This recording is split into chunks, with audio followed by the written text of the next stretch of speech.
डेढ़ शाना शब्द सुना है आपने? डेढ़ शाना। हाँ, डेढ़ शाना किसे बोलते हैं? जो अपने ज्ञान से ज्यादा अज्ञान की बातें ज्यादा करता है और अज्ञान को ही ज्ञान बनाकर अपने सामने परोसता है, उसे डेढ़ शाना बोलते हैं। बहुत शाना भी नहीं होता, शान पट्टी तो लेकिन करता है। ये शाना, शान पट्टी शब्द सुनकर आपको बम्बईया भाषा का अनुभव जरूर हो रहा होगा। मैं आपको ऐसे ही एक 1.5 मिनट का ज्ञान देने जा रहा हूं, दिखाने जा रहा हूं, देने जा रहा हूं नहीं। मेरे पास ही ज्ञान नहीं है, मैं कहां से दूं भाई? जो अपने पास नहीं है वो लोगों को कैसे दे सकते हैं? मैं बस मेरे पास जो नहीं है वो दुनिया से बटोरने की कोशिश करता हूं। कहीं यहां मिल जाए, वहां मिल जाए, वहां से ले लो, वहां से ले लो। अपने ज्ञान का भंडार बढ़ाते चलो। अब ये सिर्फ 1.5 मिनट का ज्ञान का भंडार मैं आपके सामने दे रहा हूं।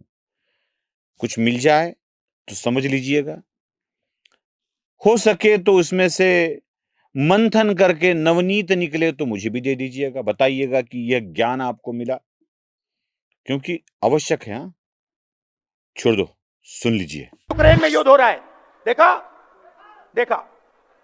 आप देख रहे हो कि गाजा में युद्ध हो रहा है, दिख रहा है आपको? युद्ध किसके बीच में है? लड़ाई किसके बीच में हो रही है? बताइए बताइए बताइए, आप बताइए। चाइना और अमेरिका के बीच में लड़ाई हो रही है। यूक्रेन में एक तरफ चाइना, रूस, दूसरी तरफ अमेरिका, यूरोप। गाजा में, ईरान में एक तरफ चाइना, ईरान, रूस, दूसरी तरफ अमेरिका। भाइयों और बहनों, आपको एक बात समझनी है। अगर अमेरिका को चाइना से लड़ना है तो उसे हिंदुस्तान की डेटा की जरूरत है। बिना हिंदुस्तान के डेटा के अमेरिका चाइना से नहीं लड़ सकता। क्यों? क्योंकि चाइना के पास दुनिया का सबसे बड़ा डेटा पड़ा हुआ है।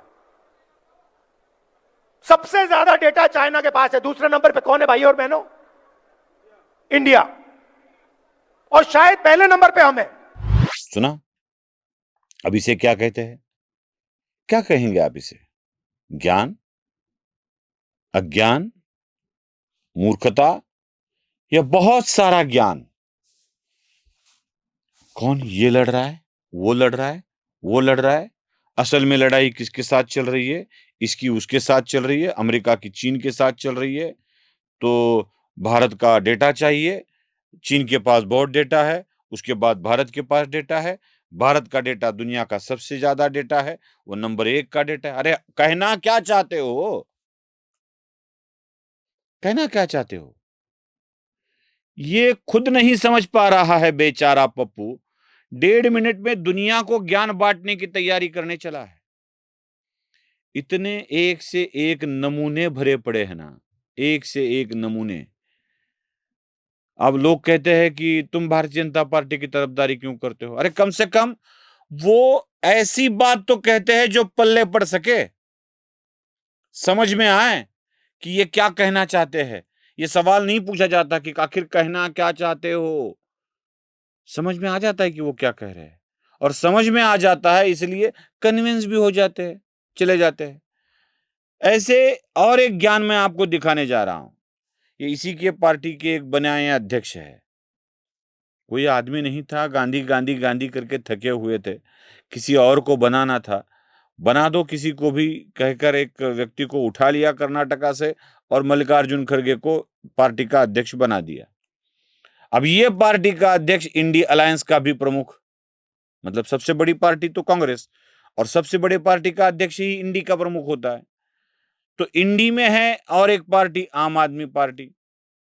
अब इनके लिए तो खुशखबरी थी कि आम आदमी पार्टी के नेता, दिल्ली के पूर्व मुख्यमंत्री, शायद होने वाले मुख्यमंत्री अरविंद केजरीवाल एक आरोप से बरी हो गए अदालत से। सबूतों के अभाव के कारण बरी हो गए। सबूतों का प्रभाव नहीं हुआ, अभाव हुआ, अभाव के कारण वो बरी हो गए। बाइज्जत बरी कर दिया उन्हें। तो इंडी अलायंस के प्रमुख को शायद खुशी होनी चाहिए थी, बेचारे केजरीवाल अपना पक्ष रखते हुए रो पड़े, मेरी बदनामी हुई, ये हुई, वो हुई। अब केजरीवाल को ये गाली दे रहे, रो रहे हैं लोग कह के, जरा सुन लीजिए। कि अपने बारे में कह रहे हैं कि मैं ईमानदार हूं, मतलब अपने आप को सर्टिफिकेट दे रहे हैं, जनता से नहीं पूछ रहे कि भैया मैं ईमानदार हूं हां या ना, अपने आप को सर्टिफिकेट देने की मैं ईमानदार हूं।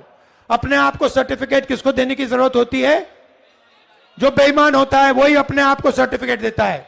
ईमानदार आदमी अपने आप को सर्टिफिकेट नहीं देता है, ईमानदार आदमी को जनता सर्टिफिकेट देती है। और बोलने की जरूरत नहीं होती कि मैं ईमानदार हूं, कोई जरूरत नहीं होती है। जनता जानती है कौन ईमानदार है, कौन ईमानदार नहीं है। आप आए थे, आपने कहा था कि आप ईमानदारी की राजनीति करेंगे, आपने ईमानदारी की राजनीति नहीं की, आपने लिकर स्कैम किया। दिल्ली में सबसे बड़ा लिकर स्कैम आपने दिल्ली में किया है, यह सच्चाई है। सुना?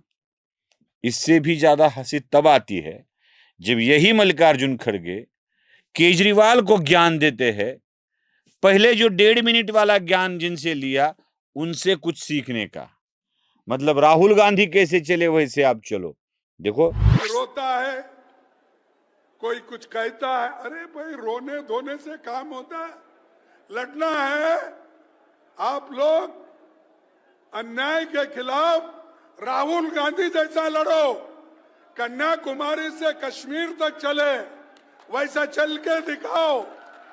वो सब छोड़ के मेरे को वो हुआ, मेरी इज्जत चले गई, मैं वो करा, मैं बहुत नेक आदमी है। अरे भाई आप नेक आदमी है तो आप बोलने की जरूरत नहीं, देश में जनता बोलनी चाहिए। देखा, मतलब केजरीवाल अपने पार्टी की दिल्ली में 3 टर्म तक सत्ता बना पाए, पंजाब उन्होंने ले लिया और ये बता रहे हैं केजरीवाल को कि राहुल गांधी से कुछ सीखे कि रोना नहीं है, लड़ना है, आगे बढ़ना है, चलना है। कैसे चलना है? जैसे कश्मीर से कन्याकुमारी तक राहुल चले, वो भारत जोड़ो यात्रा, वैसे चलो और फिर दिखा दो कि कैसे लड़ना है। अरे भाई, ये जो बोल रहा है बंदा 1.5 मिनट के ज्ञान में, दुनिया को ही पता नहीं चल रहा है कि क्या बोल रहा है। इसके पास तो इतना ज्ञान भरा पड़ा है और उसी ज्ञान को आप दूसरों को देकर कुछ और करना चाहते हो। धन्य है भाई, आपकी धन्य है। स्वधर्म जागृतीचा विधायक बुरुज